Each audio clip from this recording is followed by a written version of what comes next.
8,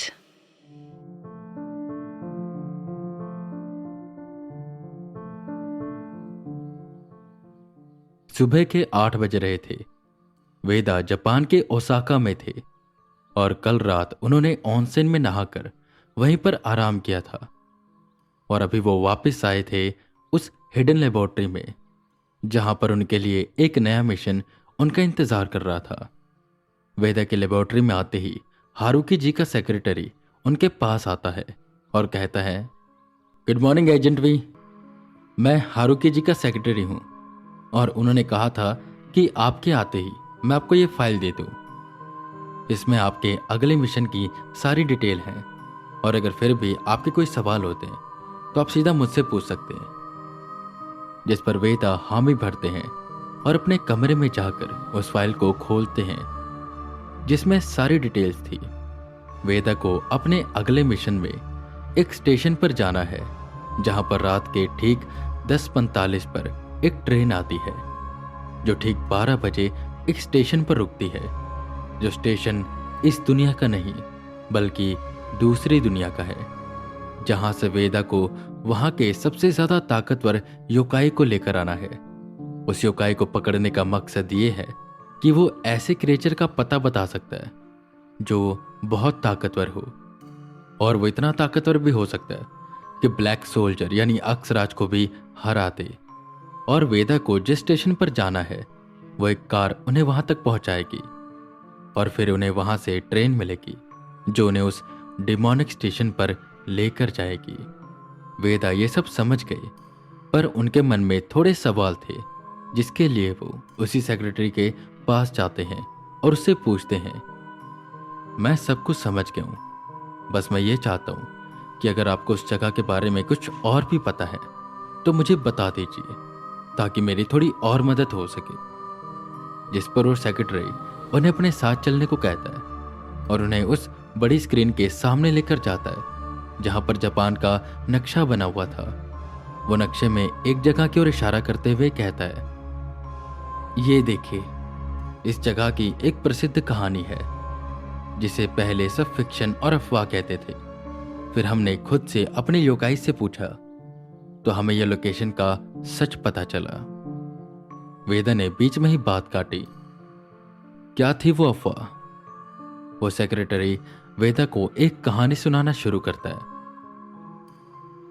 बहुत सालों पहले की बात है। एक ऑफिस वर्कर रोज 10:45 को वहां से एक ट्रेन पकड़ता था। उसका स्टेशन 11:30 बजे तक आ जाता था, पर एक दिन वो काफी थका हुआ था तो सो गया और जब उठा तो 12 बज चुके थे और वो ट्रेन एक वीरान से स्टेशन पर खड़ी थी। वो जल्दी से ट्रेन से उतरा और उसके उतरते ही ट्रेन भी चली गई, पर वो जगह काफी अलग सी लग रही थी जहां पर बस आसपास पेड़ ही पेड़ थे और पहाड़ थे और दूर दूर से काफी अजीब आवाजें आ रही थी। आवाजें जैसे कोई गा रहा हो, चिल्ला रहा हो। तभी उसे ढोल नगाड़ों की आवाज सुनाई देने लगी जैसे कहीं कोई परेड हो रही हो। वो शख्स स्टेशन मास्टर को ढूंढने लगा पर वहां पर उसके अलावा और कोई इंसान नहीं था। वह बाहर निकला तो दूर से उसे काफी रोशनी आती हुई दिखाई दी, जैसे ढेर सारे लोग लालटेन लेकर ढोल नगाड़े बजाते हुए आ रहे हों। वो उसकी ओर ही बढ़ रहे थे। जब उस शख्स ने गौर से देखा तो उसे दिखाई दिया कि वो कोई इंसान नहीं बल्कि योकाई है। वो कोई परेड कर रहे थे। ये देखकर वो काफी डर गया और उसे स्टेशन पर जाकर छुप गया। पूरी रात वो छुपा रहा। सुबह 4 बजे एक ट्रेन आई जिस पर वो बैठकर वापस अपनी दुनिया में आया। उसने ये बातें सबको बताई और लोग उस रूट पर गए भी, पर वहां पर ऐसा कोई स्टेशन नहीं था। और जब हमें ये बात पता चली तो हमने अपने एक योकाई से पूछा, तब उसने बताया कि वहां पर एक पोर्टल जैसा कुछ है जिसकी वजह से हम ग्लिच भी कह सकते हैं कि ये दुनिया और वो दुनिया मिल जाती है और उसे मिलाता है एक स्टेशन जिससे हम डायरेक्ट उस दुनिया में जा सकते हैं। पर वहां पर अलग अलग तरह के योकाई पाए जाते हैं जो खतरनाक भी होते हैं और वो योकाई अलग अलग एशियंट क्रिएचर्स को जानते हैं। तो इसलिए एजेंट भी आपको वहां पर जाना है और ब्लैक सोल्जर की मदद से वहां के सबसे ताकतवर योकाई को लेकर आना है। आई होप आप सब कुछ समझ गए होंगे। अगर आपके मन में कोई और सवाल है तो आप वो भी पूछ सकते हैं। वेदा सब समझ गए थे, तैयार थे अपने इस मिशन के लिए। वेदा को शाम को निकलना था। एक कार थी जो उन्हें उस स्टेशन तक लेकर जाती जहां पर ठीक 10:45 पर वो ट्रेन आती है।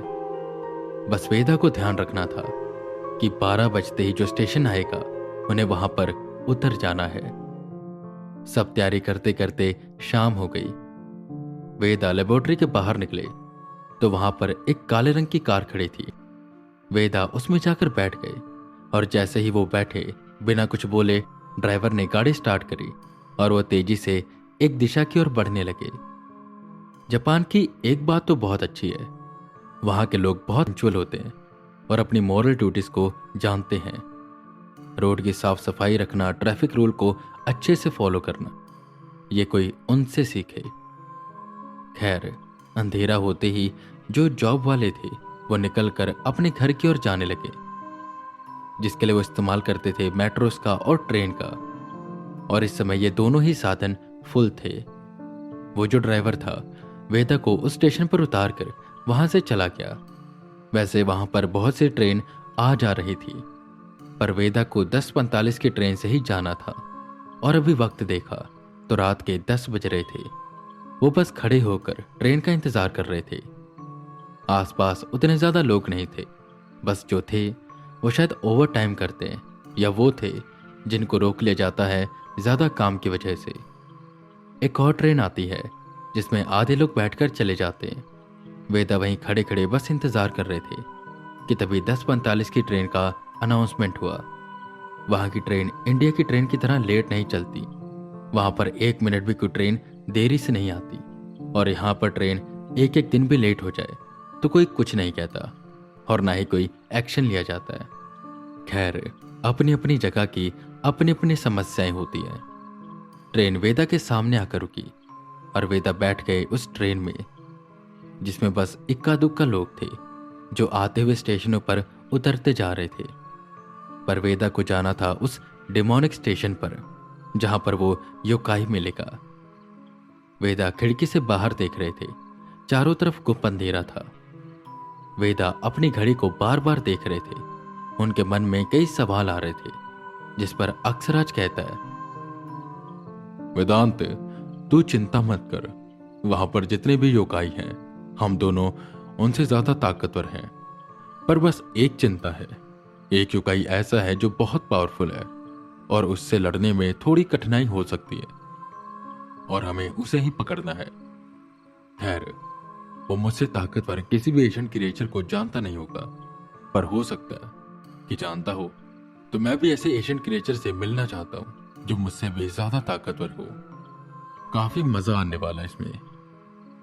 वेदा कुछ नहीं कहते, बस घड़ी की ओर देखते रहते जहां 12 बजने वाले थे। जैसे ही 12 बजे उन्हें अजीब सा फील होने लगा। ट्रेन एक स्टेशन पर जाकर रुकी, दरवाजे खुले और वेदा बाहर निकल गई। वेदा के बाहर निकलते ही वो ट्रेन वहां से चली गई और वेदा को वहां से बहुत नेगेटिव पावर सेंस होने लगी। पर वेदा डर नहीं रहे थे। पर हाँ, एक बात थी, वहां पर एक पहाड़ था जिसमें से उन्हें बहुत ज्यादा नेगेटिव पावर सेंस हो रही थी और एक काले रंग का धुआं उससे उठ रहा था। वो स्टेशन से बाहर निकले तो उन्हें भी वही ढोल नगाड़ों की आवाज सुनाई देने लगी। वेदा समझ गए कि योकाई आ रहे हैं।